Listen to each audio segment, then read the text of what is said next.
Welcome to my cozy little corner, and today I want to talk about all of the top 5 series that I am currently reading. I am in the middle of quite a bit of series, whether they're ongoing or backlist, and I thought it would be fun to talk about the top 5 ones I'm in the middle of. I will be doing like a top 5 series of all time eventually. But I have so many to finish, it's just kind of getting ridiculous. I figured this would be fun to talk about the ones I'm in the middle of that I'm loving and I'm having so much fun with. I've tried everything to get the sun not to be doing what the sun is doing right now, but girl doesn't want to listen, so we're here. So these are kind of in order of like the ones I'm most excited about, but I also think they could probably be interchangeable just depending on how I'm feeling that day. So right now, number 5, I am in the middle of Lord of the Rings. I read Hobbit last year and Fellowship of the Ring, and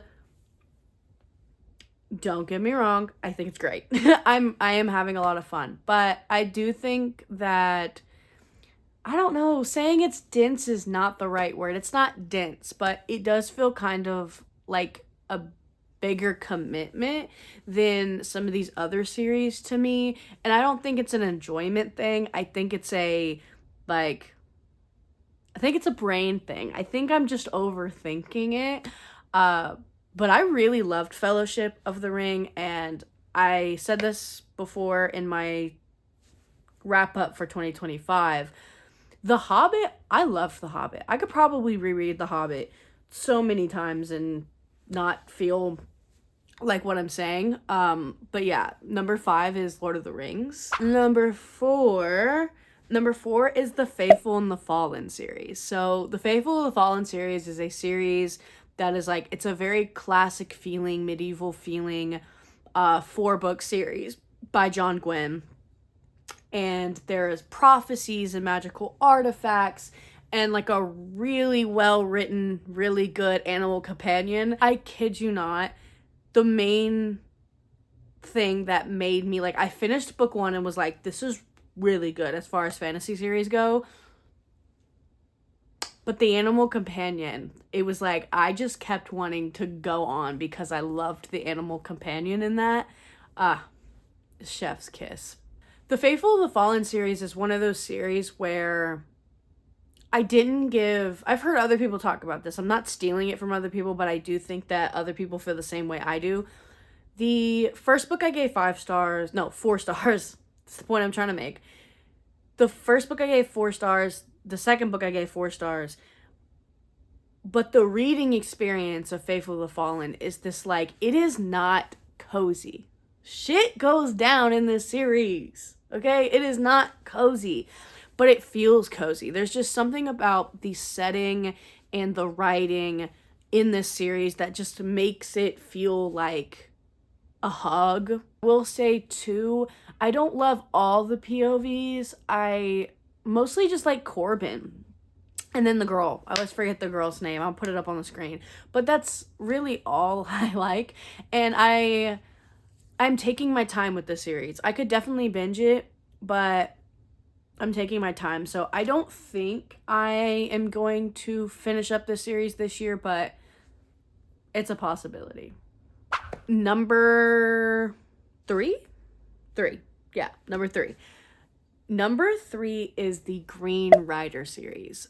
This is a older series. I'm gonna put the date that it like was released. This is an older series, and this is one of my comfort series. I've only read the first one, and that is not because I don't want to. That is because this series is weird. With like both library apps I use only have the first one. Fi only has the first one available for audio, and when I say like the library only has the first one, I don't mean because I'm being a little like baby and only want to read the audio. I literally mean like I think it only has the audio of the first one, like my library. It doesn't even have the physical. Yeah. And so like I have to buy it, but I don't know. I'm having a hard time finding it. So it's going to get to the point where I'm probably just going to have to buy them physically, but I collect mass market paperbacks. So I have the mass market. But I really like this series. It's a like coming of age type story that is about a girl in kind of like a medieval type setting as well. It's a pattern. And she is leaving school, like she's running away from school for something that you learn in the beginning. And she's running away from school, and on her way, she basically finds this Green Rider, who Green Riders in this series, in this world, are basically like royal messengers. And she stumbles upon this guy who he is dying, and he is like, this message has to get to the king. And so she takes it upon herself to take this message to the king, and she goes on this big quest in the first book. It is so comforting and cozy without being overly comfy, if that makes sense. Like, I've said this before, but I have a hard time with things that are labeled cozy because they don't feel, they don't scratch the itch that needs to be, like, it doesn't have a good enough plot for me, and sometimes it can just feel too sweet. But Green Rider does not do that. It's not like marketed to be cozy. It just is cozy. And I think that's where my line is for cozy fantasy. So yeah, I love the Green Rider series. I have been kind of seeing people pick it up, and I'm getting so happy because I think people are starting to like discover it now, and it's pretty long, so I'm just taking my time with that one as well. But yeah, Green Rider. Okay, so the number 2 series that I am the most excited about reading and continuing is One Piece. This son. Yes. I am reading One Piece. I am in the middle of One Piece. I am in the Water 7 arc. I am literally halfway through the Water 7 arc. I am not meaning to be halfway. I need to be done with Water 7, but I kind of took a break, and that break lasted way too long.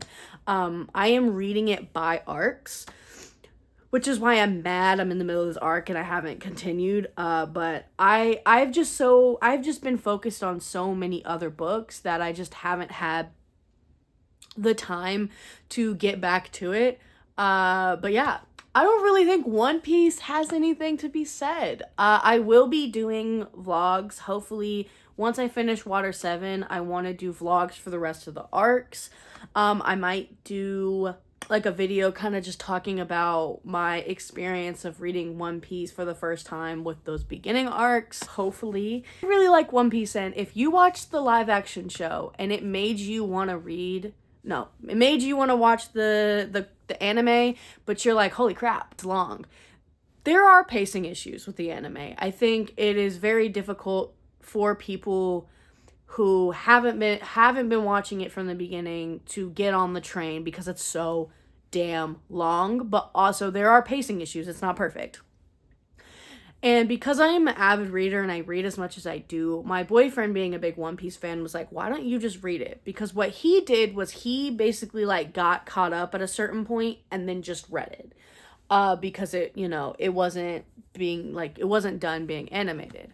So I'm kind of to the point where I read them by arcs, and then I watch fights when I'm done with the arcs. Like, I watch scenes and I watch fights to get like a visual thing. And my point is, if you are one of those people who felt like you want to get into One Piece because maybe you watched the Netflix adaptation, but you're just like, it feels super intimidating, my advice would be either to go to your library or maybe just you can buy the omnibus. Let me show you. So this is an omnibus. There's 3 volumes in one. You can look online and find which arcs correlate with which volumes, and my advice would be to buy all of the volumes or omnibuses for that arc, and then just treat it like its own series, like series within a series, and just read it like that,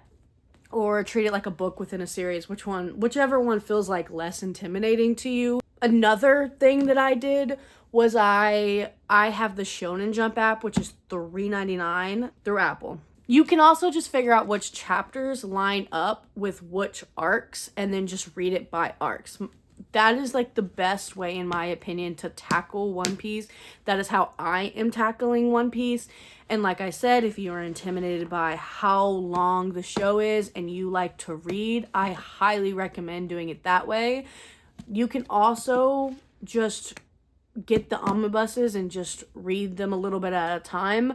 But I feel like if you read, like, let's say you read this one, right? There's four omnibuses in the Water 7 arc. If you read one and then you wait like months and then you read the next one, the flow might not feel right. So I think for me, at least what I've done, it's just made way more sense to break it up into arcs. All that to say that, yeah, I would say the second series that I am the most excited to continue, that I'm in the middle, is One Piece. The very, very last one, the number one spot, if you will, of my favorite series I am currently reading, The Expanse series. I love The Expanse series by S.A. Corey. I love it. I am currently on book 4. I am waiting on my hold for book 5 to come in, and then I'm just going to buy the audio, because I am doing audio because they're long and they're fun. And I listen to them while I'm at work, and it's a great escape of time. Just going to buy 4 when 5 comes in so I can just binge 4 and 5 together. There are 9 books in the series. If you don't know anything about The Expanse, it is a space opera series. It is following James Holden and his crew of misfits in space, and it is following this journey of the idea of, no pun intended, but kind of pun intended, of the expansion into the frontier. Like, the idea of colonizing and like how far can you go with like planets. It deals with aliens in a very interesting way. The space politics and the way that the world is set up. Like, I love a sci-fi with a crew of misfits. But I also love the way, yes, the sun is going behind a cloud. Woo! Sorry. I love the way that this series does its politics. And also its POV choices for every single book is very interesting too. You always get Captain Holden, which I really, really love. Well, I think it's really going behind a cloud now. But you get Captain Holden. Oh, it's coming back. You get Captain Holden, which I really, really like, but you always get 1 or 2 more POVs that are different by book, and that is so interesting to me, and it gives you a really well-rounded experience of what is going on with the politics. I will say there are different POV characters per book, and so I will say that your experience of how you feel about each book is going to heavily depend on how you feel about the POVs for that book. The second book so far has been my favorite. I love the POV choices in the second book. There's a particular Martian character I really liked. And then the third book, like, I didn't hate, but by no means did I hate it. The plot by the end was really, really good, but I didn't really care too much other than Holden's POV, so it kind of fell a little bit flat for me. That's just something to keep in mind, but with that being the case, it makes for such an interesting storytelling, and this is a very action-packed series. Like, the characters are great, but this is a very action-packed series, and so you will never be bored. And if you like a space opera and you don't want it to be too science-y, this is really great. Yeah, so that is number 1, The Expanse. Okay, we made it to the end. Yes, so that was my top 5 series that I am currently in the middle of, that I am so excited to continue. And yeah, I hope you guys liked this video. Don't forget to like and subscribe. Leave me a comment of what I would love to know. Like, what are some series that you guys are in the middle of that you're like excited to continue? Because I can always add more series to the roster. If you made it to the end, leave a emoji of a mushroom. And yeah, I think that's it. Thanks for watching, and bye.